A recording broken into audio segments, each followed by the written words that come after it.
Hello everyone, my name is Courtney, also known as She Traveled the World, and welcome back to the channel. I know it's been a hot minute since I've made a video and I do apologize. I'm gonna try and get back into it as we get into the second lockdown. I was away for about 2 months, if you guys didn't know, and now I'm back in the UK and I'm excited to create some content for you guys. And today we're going to get right on into it with finding cheap flights. Back in April of last year, I tried to make this video twice and I looked back at the footage and I just hated the way I looked and I didn't know what I was talking about and it was just all over the place, so I never edited it or uploaded it or anything like that. So I'll insert some footage if you are interested in seeing a little clip. First thing is first, date. Okay, the first thing is first. Oh my god. My name is Courtney Leopard and today we are going to be talking about how I find my cheap flights. So as you can see, that was not great, so I'm going to try again a year and a half later and hopefully I can provide some value for you guys and all that good stuff. So I've been traveling on and off for around 4 years now, and when I was 18 and 19 I would book the cheapest flight that I could and I would just go wherever it took me. It did not matter to me where it was, as long as I could get myself on a plane. That was brilliant. And since then I have been evolving and learning and, you know, honing in on how to find the good deals, because that is kind of what is exciting for me and what drives me. So I am going to share my tips with you and then I will do a little example of how I look for my flights. Also, if you see the light changing, I'm sorry, I'm using the sun as my light and it's a bit cloudy today. So I don't want to make this too long, so we're going to get straight on into it. And if you see me looking down here, I'm looking at my notes. So we're just going to get straight on into it with the first thing. This is the most important thing when finding cheap flights. You have to be flexible. It does not matter where you are going or what time of year or whatever. If you can be flexible, you can find some really good deals. Being flexible is one of the most valuable things when you're trying to find cheap flights, because airlines are trying to get people to spread out their trips over the course of the year. So instead of doing trips during peak season, which is when everyone's going, they're trying to encourage people to go during other parts of the year when it's not as busy. Therefore, the flight prices will be cheaper. To add on to my point, flight prices are based off supply and demand. So during peak season, airlines inflate their prices knowing people will still pay them. During shoulder and off seasons, they entice people to travel with cheaper costs because the demand isn't as high. There are a few things to look out for when you're looking at being flexible for finding cheap flights. The first thing is dates. Everyone's trying to travel during peak season, which is why the prices inflate so much. For example, if you're living in Australia and you're wanting to come over to Europe during European summer, which is June, July, August, the flight prices will be probably double what they would be during shoulder season, which is just before and just after peak season. So instead of flying during those months of June, July and August, have a look at flying during May or September or October, because the flight prices I guarantee will be a lot cheaper. Alternatively, you can travel during off season, which is generally 6 months opposite to peak season. So for Europe, January, February are generally the most quiet months where people aren't really traveling that much, especially after Christmas. The second thing to look out for is the length of the trip. You might be able to find a cheap flight to a destination, but if you're trying to fly back during summer holidays or a busy Christmas period or something like that, you'll find the prices are extortionate to what they would usually be. So try and plan your trip length to accommodate that. So instead of traveling during summer holidays, travel just before, just after, so you can avoid those really heavy costs. The third point with being flexible is the airports that you're flying in and out of. If you have the time and the energy to be able to travel a little bit longer to a further away airport that's a bit cheaper, or, you know, fly into a different airport that is cheaper, it can save you a lot of money.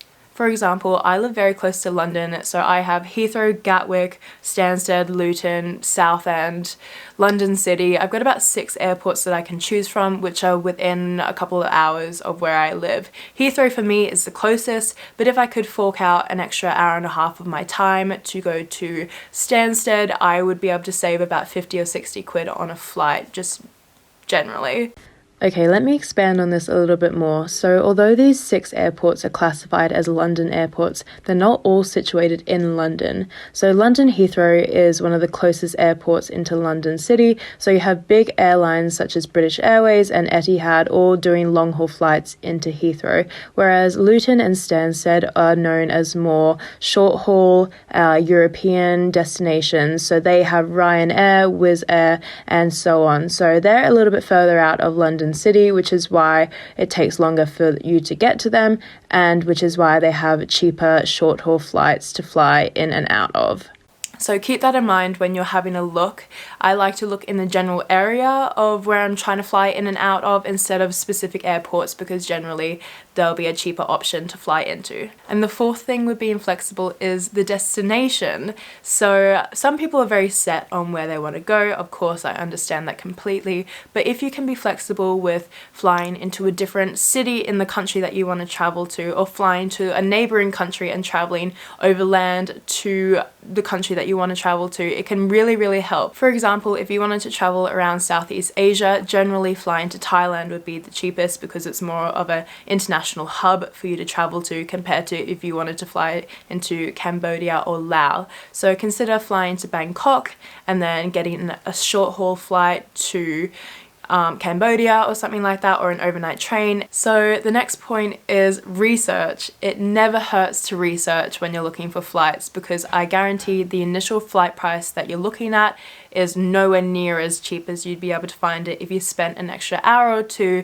having a look on different sites and different times of year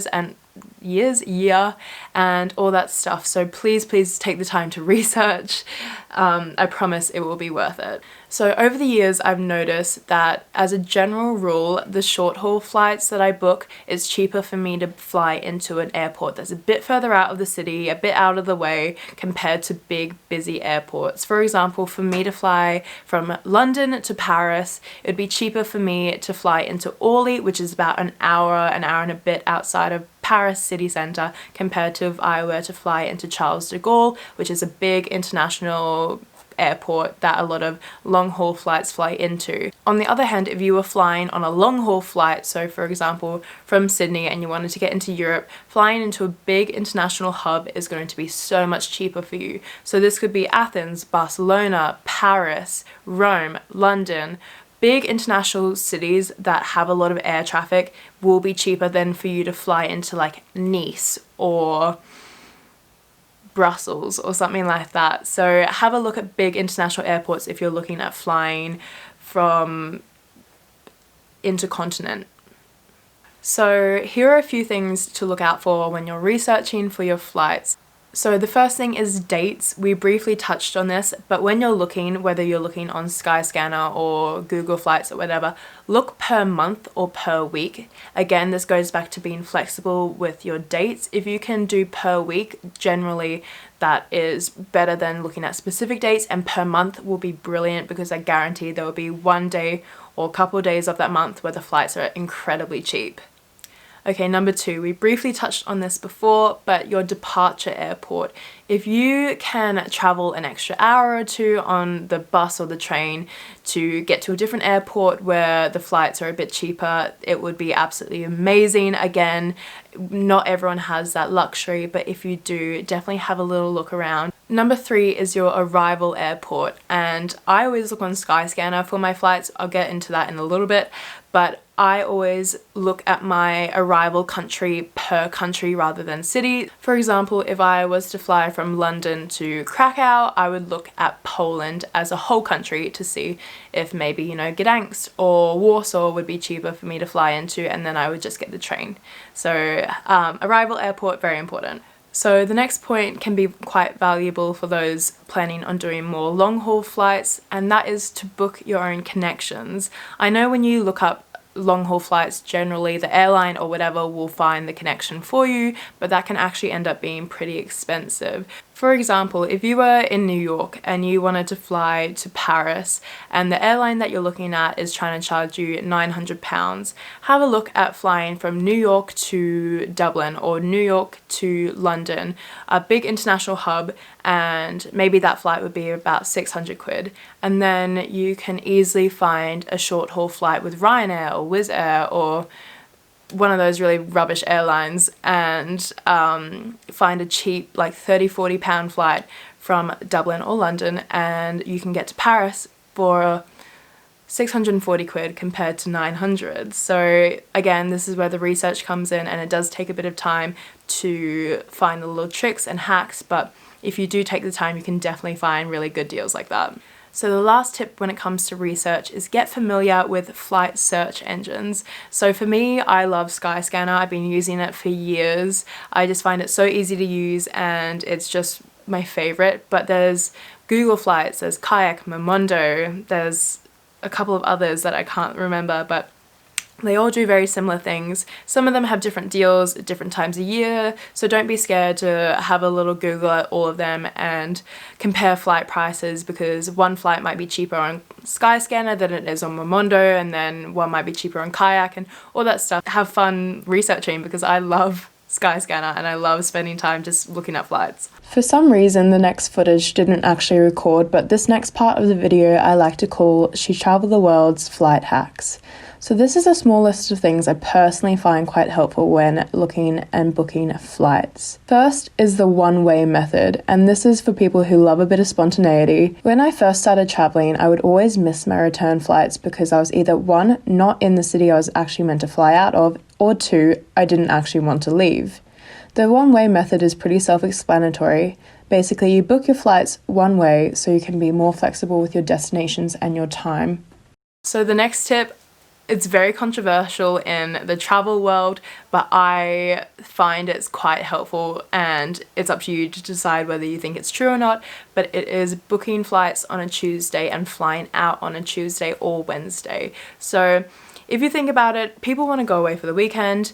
Business people are going away Monday to Friday, so Tuesday, Wednesday is kind of the sweet spot when a lot of people aren't really planning on traveling. So look at flights on a Tuesday or Wednesday and then try and fly out on those days as well, because generally flights would be the cheapest. So my next tip is for the impulsive people, but I do encourage everyone to do this at least once, and it is you go on Skyscanner and you type in your departure airport, and Skyscanner has this feature called the Everywhere tool. So for me, I type in my departure airport as London, and you click the Everywhere tool and it will come up with a list of all the countries that you can fly to from cheapest to most expensive.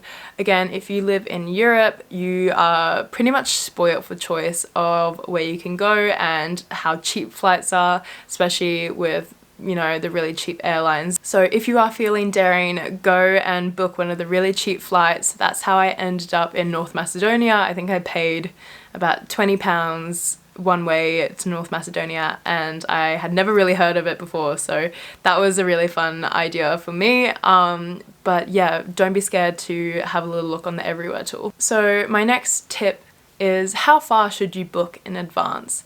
And for me, 6 to 8 weeks is kind of the sweet spot, especially for long haul flights. Anywhere from 12 to 6 weeks will generally be the best time to book. But with long haul flights, I would recommend that you are constantly checking your flight route that you want to fly on, because it does fluctuate quite a lot and it will change a lot, so keeping an eye on that. You can also sign up for email alerts, so if the price goes up or down, you can know about it and make a decision based on that. As for short haul flights, 6 to 8 weeks is generally a great time to book, but you can always find good deals. Again, if you're flexible on going to different places, you can always find a good deal up to the day before you're meant to be leaving. So my last tip, this is for people going on short haul flights. It can be very enticing to see a £9 flight from London to Riga in Latvia, and you could be so excited, and then you go to check out and they want to charge like £20 for baggage and an extra £20 to, you know, check in early and all this stuff, and so the flight ends up being 50 or 60 quid. So when you're looking, make sure there's no hidden costs that you're not aware of. Generally, you can pick whether you want to pay for a seat or pay for extra baggage. So if you are traveling with just a tiny backpack, £9 is all you'd need to pay. But for me, I travel with my camera bag and my big backpack, and so I do end up paying like 30 or 40 pounds extra for baggage. So keep that in mind when you are looking at short haul flights, because they are always trying to sneak out a bit more money. You know, you have to pay extra for like breathing a bit more and stuff like that. So yeah, just keep that in mind. So now we've done all the kind of basics on how I book flights and my recommendations and everything, and now we're going to do a little like tutorial or like practice run of booking flights.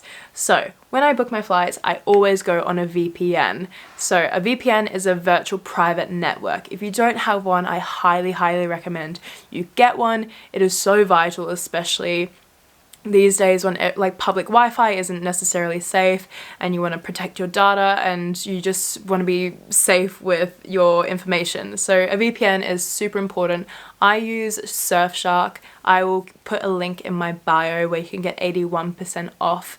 I love Surfshark. It's amazing, really great tool to use, especially when finding cheap flights. So again, I will leave a link in my bio with my discount code. So after I've logged into Surfshark and gone on my VPN, I will put my location at a lower economic country, so maybe somewhere in Eastern Europe, and then from there I would go onto Safari. I have a Mac, and then I go on incognito mode.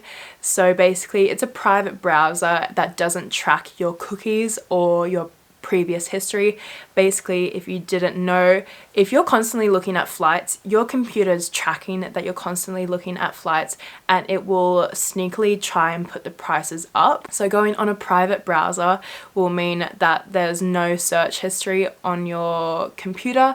So for Mac, it's Control-Command-N, and then if I can find the Windows version, I will pop it up on the screen as well. So I go on oh my god, I can't say it, incognito browser, and then from there I will go on to Skyscanner. As an extra step, you can also remove your cookies from your search history. It's up to you whether you want to do that or not. It can help as well, so you just need to Google how to do that on your computer. So after I'm on Skyscanner, I will go from my departure airport, so London, and then if I know where I want to go, I will go and search up that country. For example, let's do Croatia, because I do love Croatia. So I would go London to Croatia per month instead of per like a specific date, and generally I'd go one way. So from there, I'm sure I'll have this up on the screen on the side. You can find all the cheap deals for flying from London to Croatia, and from there I can make the decision of where I want to go. So say I wanted to go to Pula. Pula is a very cheap airport to fly into in Croatia. And then from there I'd look at per month, and so it will come up with a chart of the cheapest flights per day over the course of that month. So there will be more expensive flights each day, but Skyscanner is showing you its cheapest flights per day. A lot of these really cheap flights will either be really late at night or really early in the morning, so you do have to be prepared for getting very little sleep. But if you don't have a lot of money to be spending on flights, you kind of have to do it. Don't worry, I've done it plenty of times. I've slept at plenty of airports.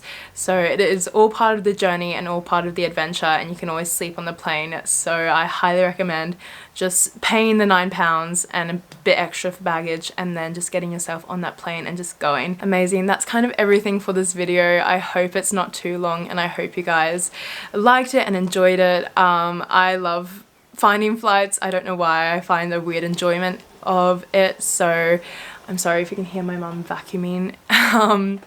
But yeah, thank you so much. Please like and subscribe and leave a comment. It really helps me to grow this, and I want to say the biggest thank you for everyone supporting me and also supporting my new clothing brand, Never Coming Home. So I hope you guys have an amazing day, and as soon as we can get flying again, book yourself a fun flight and just go. So I love you lots, and I hope you guys have a really good day.